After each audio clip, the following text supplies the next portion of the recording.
Hai semua, saya Fedeka Alvalidwi dari S1 Hospak A 2018. Pada kesempatan kali ini, saya akan menjawab 3 buah pertanyaan untuk memenuhi nilai UAS saya dalam mata kuliah Hukum dan Etika Bisnis Pariwisata. Oke, langsung kita lanjut saja ya. Pertanyaan pertama ialah, jelaskan pendapat Anda tentang pendirian badan usaha yang berlaku di Indonesia yang memperbolehkan berdiri dalam bentuk badan usaha tidak berbadan hukum. Perusahaan tidak berbadan hukum merupakan suatu perusahaan yang dibentuk tanpa memiliki sekat yang jelas antara harta pribadi pemilik dengan aset kekayaan dari perusahaan. Dengan kata lain, jika terjadi masalah hukum seperti perusahaan tersebut mengalami pailit, maka pertanggungjawaban hukum tidak hanya menjangkau aset perusahaan saja, namun hingga ke harta pribadi pemilik perusahaan. Hal tersebut terjadi karena tidak adanya pemisahan jelas antara harta pribadi dan harta perusahaan. Memang, jika dilihat, perusahaan yang tidak berbadan hukum ini tidak serumit perusahaan yang berbadan hukum. Karena selain pendiriannya yang lebih ekonomis, si pendiri perusahaan juga tidak memerlukan prosedur atau ketentuan secara struktural yang rumit seperti yang terjadi pada saat mendirikan perseroan terbatas, koperasi, atau perusahaan lainnya yang berbadan hukum. Namun, dalam kasus ini saya kurang setuju jika di Indonesia diperbolehkan mendirikan perusahaan yang tidak berbadan hukum. Karena badan usaha yang berbadan hukum akan menciptakan kepastian hukum bagi subjek hukum yang ada di Indonesia. Terlebih, Indonesia adalah negara hukum yang segala sesuatunya harus dilakukan berdasarkan dan berlindung pada undang-undang. Di zaman sekarang, bila mendirikan perusahaan yang berbadan hukum, banyak keuntungan dan sisi positif yang dapat kita ambil seperti legalitas atau landasan perlindungan perusahaan lebih terjaga dan terjamin sehingga akan memperlancar perjalanan perusahaan. Selain itu, juga dapat melindungi perusahaan kita dari kompetitor lain yang ingin menjatuhkan atau bersaing. Kesempatan mendapatkan pendanaan juga lebih besar, aset pribadi juga lebih terlindungi karena adanya pemisahan kekayaan yang berlaku. Bidang usaha juga lebih beragam serta kredibilitas dan tingkat profesionalitas perusahaan lebih meningkat dibanding dengan perusahaan yang tidak berbadan hukum. Perusahaan tidak berbadan hukum sering dipandang sebelah mata dalam dunia pembisnis karena tidak adanya hukum yang jelas, pembagian struktural yang juga tidak teratur, sulit mendapatkan kepercayaan dari investor sehingga kelangsungan usahanya pun kurang terjamin. Jika mengalami kerugian pun akan sulit untuk mendapatkan bantuan pendanaan karena tidak adanya legalitas yang berlaku. Yang kedua, jelaskan pendapat Anda tentang resiko bagi karyawan apabila perusahaan tempatnya bekerja melakukan strategi bisnis merger.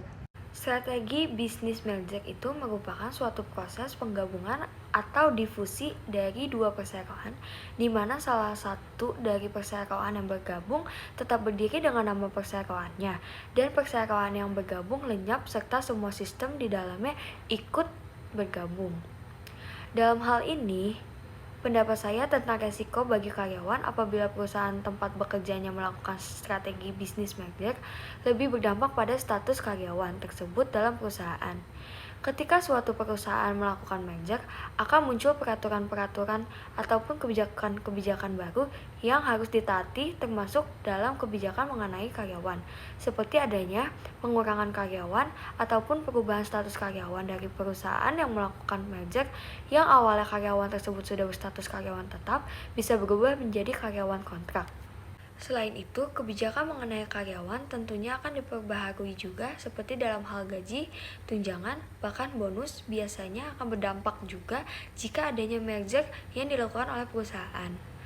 Hal tersebut dapat terjadi karena adanya penyesuaian pendapatan dan anggaran yang terjadi akibat dari merger tersebut. Biasanya, suatu perusahaan melakukan merger karena adanya beberapa faktor, seperti adanya keinginan untuk memperluas wilayah area pemasaran, biaya produksi dan tenaga kerja yang terlalu tinggi, pangsa pasar yang semakin menurun dikarenakan kurangnya range produk yang dihasilkan serta terbatasnya jalur distribusi. Dalam kasus ini, saya mengambil contoh strategi bisnis merger yang dilakukan antara perusahaan PT Cahaya Sakti Furintrako Bogor dengan PT Graha Multibintang Surabaya. Kemungkinan besar terjadinya merger ini karena adanya beberapa pertimbangan seperti dalam hal pemasaran dan perluasan wilayah pemasaran, di mana sebelumnya PT Cahaya Sakti Furintrako melakukan pemasaran di wilayah Jawa Barat dan Sumatera. Sedangkan untuk PT Graha Multibintang mencakup wilayah Kalimantan, Sulawesi, Jawa Tengah, Jawa Timur, Papua, Nusa Tenggara, dan Bali. Dengan adanya perluasan wilayah pemasaran ini, tentunya akan mendatangkan berbagai keuntungan bagi perusahaan, di mana selain jalur produksi semakin meluas, peningkatan terhadap jumlah penjualan serta laba yang dihasilkan pun dapat meningkat, sehingga kelangsungan kehidupan perusahaan akan terus berkembang. Nomor 3. Jelaskan pendapat Anda tentang manfaat hak kekayaan intelektual bagi Anda apabila mempunyai usaha. Hak kekayaan intelektual adalah istilah yang dipergunakan untuk merujuk kepada seperangkat hak eksekutif yang masing-masing diberikan kepada seseorang yang telah menghasilkan karya dari olah pikirnya, yang memiliki wujud, sifat, atau memenuhi kriteria tertentu berdasarkan peraturan perundang-undangan yang berlaku. Manfaat dari adanya hak kekayaan intelektual adalah 1. Memberikan perlindungan hukum bagi pencipta atau penemu suatu produk atau karya ciptanya. Dalam hal ini dapat membuktikan bahwa suatu penemu dari seseorang atau suatu perusahaan yang sudah disahkan menunjukkan bahwa penemuan tersebut hanya dimiliki oleh orang atau perusahaan itu dan tidak ada yang lain. Selain itu, pihak lain pun tidak memiliki hak untuk mengklaim atau menirunya. 2. Memberikan keuntungan tambahan bagi si penemu produk, di mana dalam hal ini dengan adanya hak kekayaan intelektual, hasil karya yang telah ditemukan jika orang lain ingin memakainya, maka orang itu harus memberikan atau membayar royalti dari produk yang diciptakan dan harus mendapatkan izin dari perusahaan atau si sang pencipta. 3. Sebagai aset dari perusahaan atau perorangan, di mana dengan adanya hak kekayaan intelektual terhadap produk yang telah didaftarkan dapat menunjang keperluan branding sehingga dapat menarik para investor yang nantinya bisa membantu masalah permodalan keuangan. 4. Mengurangi tingkat plagiarisme, di mana zaman sekarang ini persaingan dalam dunia bisnis semakin meningkat. Banyak perusahaan yang berlomba untuk menjadi yang terdepan dengan berbagai cara, yang bisa saja dilakukan salah satu caranya yaitu melakukan plagiarisme. Dengan adanya hak kekayaan intelektual, semua penemuan yang dihasilkan oleh perorangan atau perusahaan, keberadaannya sudah dilindungi hukum. Jadi tidak akan mudah untuk pihak manapun mencuri atau mengeksploitasi hasil karya dari seseorang ataupun suatu perusahaan. 5. Mendorong pengembangan untuk penemuan baru. Keenam, mempercepat pertumbuhan industri dan pertumbuhan ekonomi, sehingga dapat menciptakan lapangan kerja baru. 7. Meningkatkan kualitas hidup karena dapat memberikan kebutuhan masyarakat secara luas. 8. Memberikan perlindungan hukum sebagai pendorong kreativitas bagi siapapun yang ingin menciptakan suatu karya tanpa adanya rasa takut. 9. Meningkatkan produktivitas dan daya saing. Sebagai contoh, saya ingin mendirikan suatu perusahaan di bidang mebel.